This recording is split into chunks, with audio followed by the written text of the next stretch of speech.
Ya, saya ulangi, saya adalah orang yang pertama menghendaki terjadinya hilirisasi, bukan menolak hilirisasi. Tapi hilirisasi yang saya ini kan adalah bahwa setiap rupiah yang dihasilkan oleh proses hilirisasi itu harus dinikmati oleh bangsa Indonesia. Angka-angka yang diminta berapa sebenarnya nikmati bangsa Indonesia tidak pernah mereka keluarkan. Dan kita harus tahu bahwa memang bungkus-bungkus kebijakan ini sangat berbahaya. Masih kita ingat sekarang sedang berlangsung kasus korupsi berjamaah BTS, kasus korupsi berjamaah kebijakan yang dibikin sedemikian rupa, dan saya tidak menutup kemungkinan di proyek-proyek infrastruktur juga terjadi hal demikian. Ini salah satu menurut saya yang mereka ketakutan sekali, sehingga menginginkan siapapun ganti presiden berikutnya adalah harus dilanjutkan. Karena saya punya keyakinan besar bahwa terjadi skandal besar terhadap proses hilirisasi, proses bisnis hilirisasi yang sedang dibangun. Saya punya keyakinan.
Jadi begini, yang dinilai itu adalah nilai tambahnya. Kalau nilai tambahnya 10, maka 10-10-nya setelah keluar margin, ongkos dia lain-lainnya, itu masuk ke Indonesia, bukan dinikmati oleh orang asing. Faktanya sekarang, data dari Pak Faisal Basri menunjukkan lebih 90% smelter itu dikuasai oleh Cina. Kemudian ekspor nikel ilegal itu lebih 5 juta ton lebih selama larangan 2020. Nah, kemudian kita tahu berapa harga bahan baku nikel yang dibelikan oleh smelter Cina. Datanya itu bahwa itu hampir, data yang perlu dicek lagi, itu kira-kira hanya 50% dari harga dunia. Artinya kita rugi berapa kali dari kebijakan ini. Satu, tadi selundupan 5 juta ton yang tidak membayar bea cukai, tidak membayar royalti, tidak membayar macam pajak. Yang kedua, kerugian kedua adalah kita tidak mendapatkan royalti sesuai dengan harga internasional karena smelter Cina yaitu membeli harga ore dengan harga yang sangat murah, dan kerugian ketiga adalah bahwa mereka bebas pajak berapa puluh tahun perusahaan Cina ini yang beroperasi Indonesia sehingga tidak membayar pajak. Kerugian keempat bahwa mereka mendatangkan tenaga kerja asing Cina, tidak menampung tenaga kerja kita, ditampung pun gajinya sangat rendah. Yang kelima adalah kita keuntungan yang dihasilkan oleh Cina itu berputar di Cina karena semua hasilnya ditransfer ke Cina. untuk membayar utang-utang mereka, dan kita tidak tahu berapa sebenarnya investasi smelter Cina tersebut. Sehingga kita tidak tahu kapan pemerintah Indonesia bisa mendapat pajak dari pajak keuntungan perusahaan, karena tidak ada audit sama sekali berapa biaya investasi proyek tersebut. Nah, itu kerugian-kerugian yang terjadi, dan saya menyatakan dari sana suci, ya Allah, Engkau telah menyelamatkan saya dari pilihan yang sangat sulit terhadap kebijakan yang diambil untuk merugikan bangsa dan negara. Ternyata kalau Allah memberikan sesuatu, jangan terlalu cepat kecewa, dan saya alami hari ini bahwa terbayang oleh saya, seandainya pemerintah mengizinkan saya menjadi Dirjen Minerba saat itu, maka kemungkinan saya akan menghadapi persoalan yang seperti ini sekarang, dan saya akan mendapat dosa jariah karena saya mengorbankan bangsaku demi jabatanku. Saat itu, pada saat saya ditelepon dari Indonesia bahwa Anda ditolak di tim akhir, dan Pak Yusuf Kala membocorkan kenapa saya ditolak, maka saya hanya mengatakan beliau itu adalah yang terbaik dari Allah, karena saya terima di tanah suci, dan hari ini saya mengungkapkan ke publik bahwa ya Allah, terima kasih kepadamu yang telah melindungi saya. Itu pengantar dulu. Ya, Dr. Muhammad Saidudi, Bang. Apa artinya kalau secara faktual memang seperti yang didiskusikan oleh Abang, keuntungan besar diperoleh oleh China, dan di sisi yang lain ada latar pelonggaran atas pelarangan ekspor nikel oleh IMF dan beberapa negara di Eropa, Bang Dr. Muhammad Saidudi. Saya pikir itu perjuangan yang berbeda. Saya tidak menyalahkan bahwa pelarangan itu perlu dilakukan, dan harus ingat undang-undang pelarangan ekspor bahan baku minerba itu pada saat dibuat pada saat SBY, bukan pada saat Jokowi. Jadi bukan Jokowi yang bikin itu. Nah, di pelaksanaannya memang kita harus melihat yaitu bahwa yang sebenarnya kemungkinan besar diprotes IMF dan negara Eropa adalah kenapa tidak berlaku adil terhadap negara lain. Itu mungkin dipersoalkan. Mungkin kalau proposal saya digunakan bahwa memang setiap rupiah yang dihasilkan dari nilai tambah hilirisasi tambang itu harus dinikmati oleh Indonesia, mungkin mereka terima. Yang tidak mereka terima adalah kenapa Cina diberikan karpet merah dalam bungkus hilirisasi. Karpet merah itu tidak dibebaskan pajak, diizinkan memasukkan tenaga kerja asing, diizinkan membeli bahan mentah dengan nilai yang murah, bahkan dibiarkan tanda kutip dibiarkan menyelundupkan nikel biji nikel ke Cina. Itu saya pikir yang diprotes. Yang diprotes pasti ketidakadilan.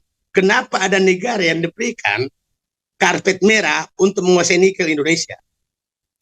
Ya, Bang, kemarin saya juga konfirmasi ke Dr. Mulyanto sebagai representasi dari Komisi 7, habis RDP beberapa dengan perusahaan-perusahaan smelter yang tadi Bang Faisal Basri juga menyebut lebih 90% dikuasai Cina. Tentang evaluasi seberapa sebetulnya audit berkaitan dengan kontribusi perusahaan-perusahaan nikel itu kepada APBN, seberapa jauh signifikansinya, termasuk juga realitas hilirisasi nikel dalam bentuk keberadaan perusahaan-perusahaan yang disenyalir dikuasai oleh Cina itu kan dalam koridor turnkey project. Sejauh mana evaluasi turnkey project yang Abang lihat?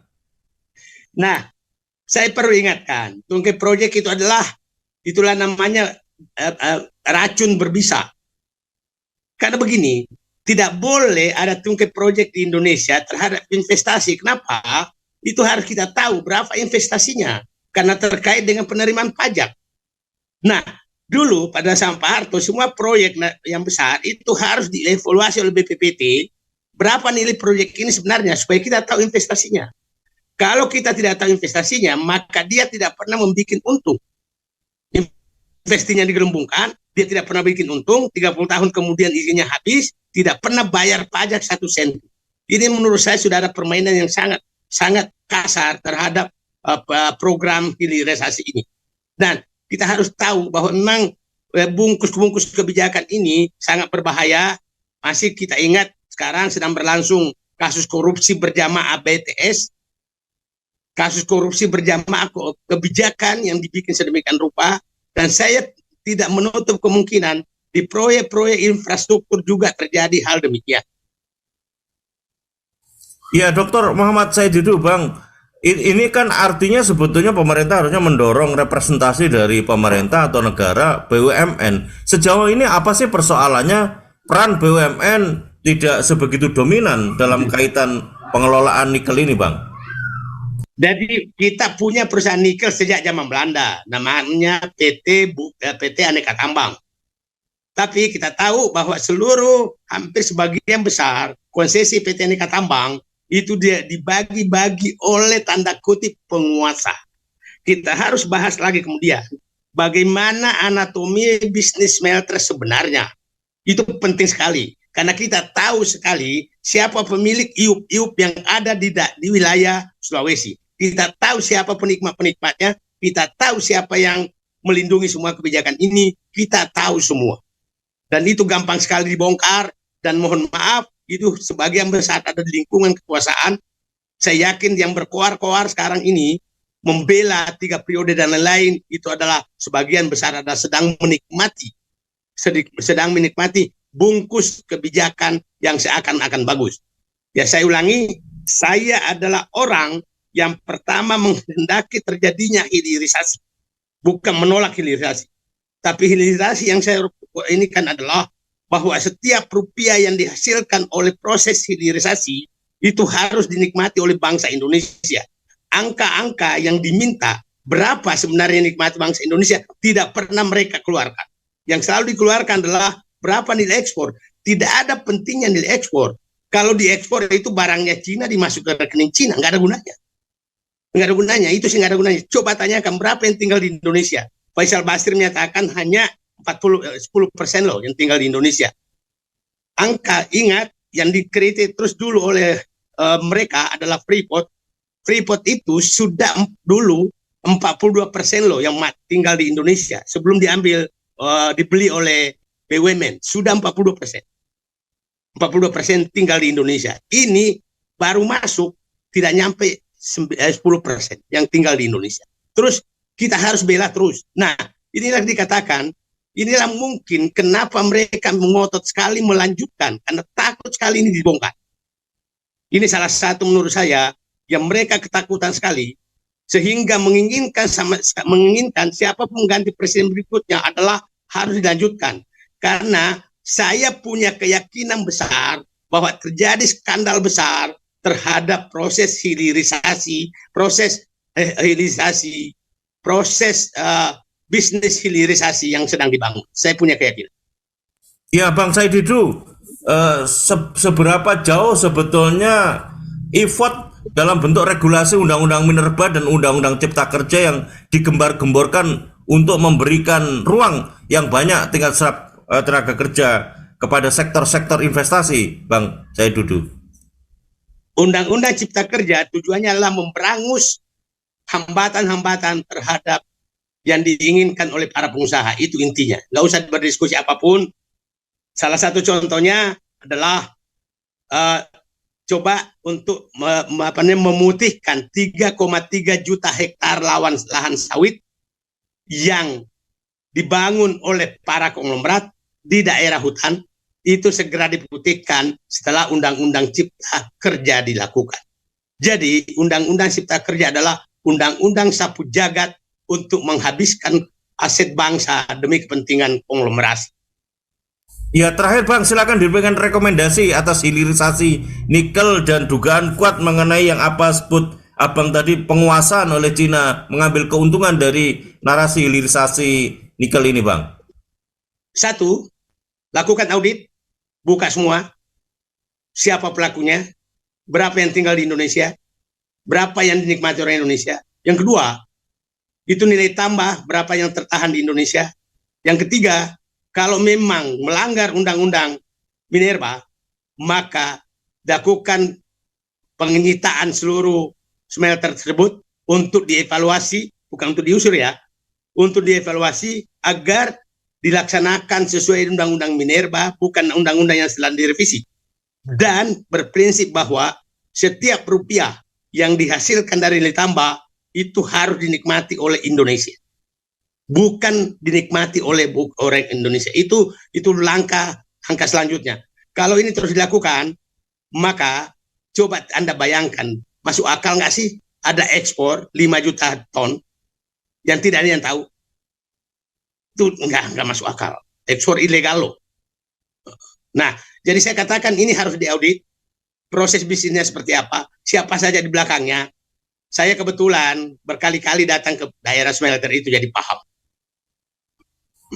Iya Bang, kok dengan kondisi revisi Undang-Undang Minerba yang memberikan keluasan perpanjangan konsesi secara otomatis kepada PKP 2B termasuk juga yang memegang IUP dan IUPK, Bang Dr. Muhammad Said Didu. Ya, itu sebenarnya kan tinggal menghitung hari BUMN akan menjadi kaya dengan tambang batu bara yang baru, atau para oligarki bergabung merevisi, maka lepaslah burung itu yang harusnya sudah untuk bangsa Indonesia. Itulah kelakuan politisi kita. Maka dari tanah suci saya kembali menyatakan, selalu sisakan ruang ketidakpercayaan kepada para politisi. Iya, terima kasih Bang Said Didu. Terima kasih, silakan dilanjut ibadahnya Bang. Ya sallallahu murakum jami'an, barakallahu fikum Bang. Terima kasih atas perspektifnya Bang Dr. Muhammad Said Didu langsung dari tanah suci Saudi Arabia, Mekah Mukarramah. Terima kasih Bang. Saya lanjut dengan para pembicara yang lain Bang. Terima kasih Bang.